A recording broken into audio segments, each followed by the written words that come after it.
Hello दोस्तों, episode की starting में हम ओकी और नागुमो को देखते हैं जो एक दूसरे के आमने सामने बैठे होते हैं। थोड़ी ही देर में वेटर दोनों के लिए कॉफी ले आता है। दोनों साइलेंटली कॉफी पीने लगते हैं, लेकिन इस साइलेंस को नागुमो तोड़ता है। वो टेबल पर रखी ब्रेड नाइफ की तरफ हाथ बढ़ाता है और बिना कुछ कहे उसे ओकी की तरफ थ्रो कर देता है। लेकिन ओकी भी शांति से प्रतिक्रिया करता है। वो सिर्फ एक चम्मच से उस ब्रेड नाइफ को ब्लॉक कर देता है। नाइफ इतनी फोर्स से मारा गया था कि वो सीधे एक वुडन पोस्ट से टकराता है। इतनी भारी फाइट के बावजूद आसपास बैठे सिविलियंस को कोई अंदाजा नहीं होता कि ये सब क्या हो रहा है। उनके लिए तो सब कुछ नॉर्मल डे जैसा ही होता है। अब नागुमो एक्शन में आता है। वो टेबल पर हाथ रखकर सपोर्ट लेता है और अचानक खड़ा होते ही एक पावरफुल किक मार देता है। किक इतनी तेज होती है कि वो सीधे ओकी के फेस पर लगती है और वो डाइनर की ग्लास वॉल तोड़ते हुए बाहर क्रैश कर जाता है। ग्लास के टूटने की आवाज से आसपास के लोग शॉक में आ जाते हैं। जो लोग पास में थे वो रुक जाते हैं, लेकिन बाकी लोग अब भी कैजुअली खाना खाते रहते हैं। अब ओकी वापस उठता है। वो एक दूसरे टेबल पर जंप करता है और सबसे मजेदार बात,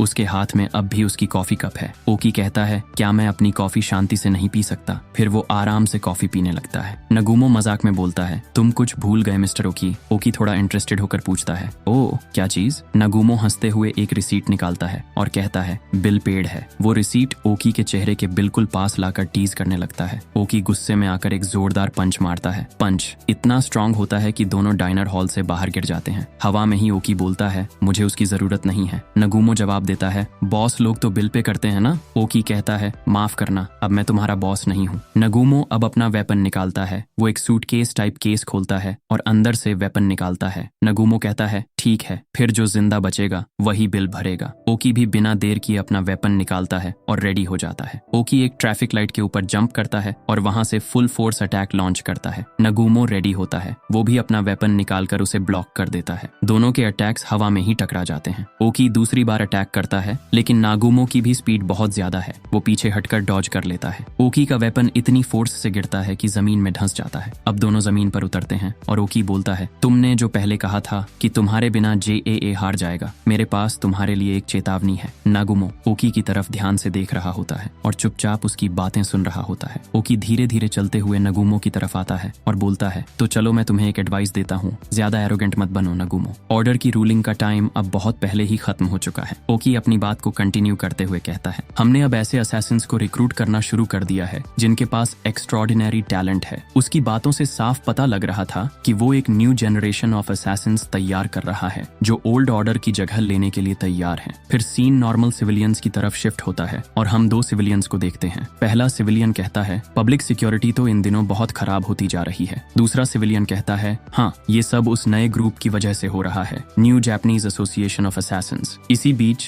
वो एक पुलिस ऑफिसर को देखते हैं और उनमें से एक बोलता है, ओए ऑफिसर, तुम्हारा काम नहीं है क्राइम को कंट्रोल में रखना? हमारे दिए हुए टैक्स से ही तो तुम जी रहे हो, है ना? अपना काम ठीक से करो। सडनली पुलिस ऑफिसर बिना किसी वार्निंग के सडनली रिएक्ट करता है। वो बिना कुछ कहे गन निकालता है और सीधे उस सिविलियन के मुंह में गोली मार देता है। उसके दोस्त के चेहरे पर डर और शॉक साफ दिख रहा होता है। पुलिस ऑफिसर कामली बोलता है, मैं पुलिस ऑफिसर इसलिए बना था क्योंकि मैं गन चलाना चाहता था। अब जब से न्यू JAA की वजह से किलिंग लीगल हो गई है, मुझे अब इस सर्विस में रहने की कोई जरूरत नहीं। फिर वो अपनी ID को देखता है और खुद से सवाल करता है, ऑर्गेनाइजेशन ने मुझे रिक्रूट क्यों किया? खैर, मुझे तो बस गोली चलाने को मिलती रहे, बस यही चाहिए। फिर सीन एक मदर और उसके बच्चे की तरफ शिफ्ट होता है। उसका बच्चा जोर जोर से रो रहा होता है। एक आदमी उनकी तरफ आता है और गुस्से में बोलता है, ये बच्चा कभी चुप भी होता है क्या? तुम्हारा बच्चा तो रोना बंद ही नहीं करता, एकदम सिरदर्द है। और तुम भी जरा कम किया करो ये सन प्रोटेक्शन वाले नाटक। सच में जब ये बच्चा रोता है ना तो बहुत ही भयानक दिखता है। उसकी मदर माफी मांगती है, सॉरी मैं अभी ठीक कर देती हूँ। मैं उसे घर ले जाती हूँ। लेकिन अगले ही सेकंड वो नाइफ निकालती है और एक ही झटके में उस आदमी का सिर काट देती है। खून चारों तरफ बिखर जाता है, लेकिन बच्चा डरने की बजाय स्माइल करने लगता है। उसकी मदर भी अपनी डॉटर को देखकर मुस्कुराती है और कहती है, तुम्हें भी खून देखना अच्छा लगता है ना? फिर सीन शिफ्ट होता है कांसाई एकेडमी ऑफ असैसिन्स की ग्रेजुएशन सेरेमोनी पर। बिल्डिंग के बाहर कुछ लड़कियां बात कर रही होती हैं। टोक्यो जाने की बात सोचकर दुख हो रहा है, लेकिन हम फिर मिलेंगे जरूर। दूसरी लड़की कहती है, शीना, क्या तुम दोनों को नई JAA ने चुना है? सुनते ही पास खड़ी लड़की हैरान हो जाती है, सच में? ये तो कमाल है, तुम तो हमेशा क्लास के टॉपर थे, तुम दोनों तो जीनियस हो। अब सीन आता है ग्रेजुएशन के बाद शीना और उसका भाई अपने JAA ID कार्ड्स को देख रहे होते हैं। शीना कहती है, ऐसा लगता है कि हमारा टाइम फाइनली आ गया है ना? उसका भाई थोड़ा नर्वस फील कर रहा होता है। टीचर्स हमेशा कहते हैं कि असैसिन्स को स्पॉटलाइट में नहीं रहना चाहिए। मुझे टोक्यो नहीं जाना, वहाँ के लोग बहुत रूड होते हैं। शीना कहती है, तुम कावा कावर्ड हो भाई, कोई बात नहीं, हम टोक्यो जाएंगे, बहुत सारे मर्डर्स करेंगे और पूरी दुनिया में नाम फैलाएंगे। अब सीन में एंट्री होती है गोजो की।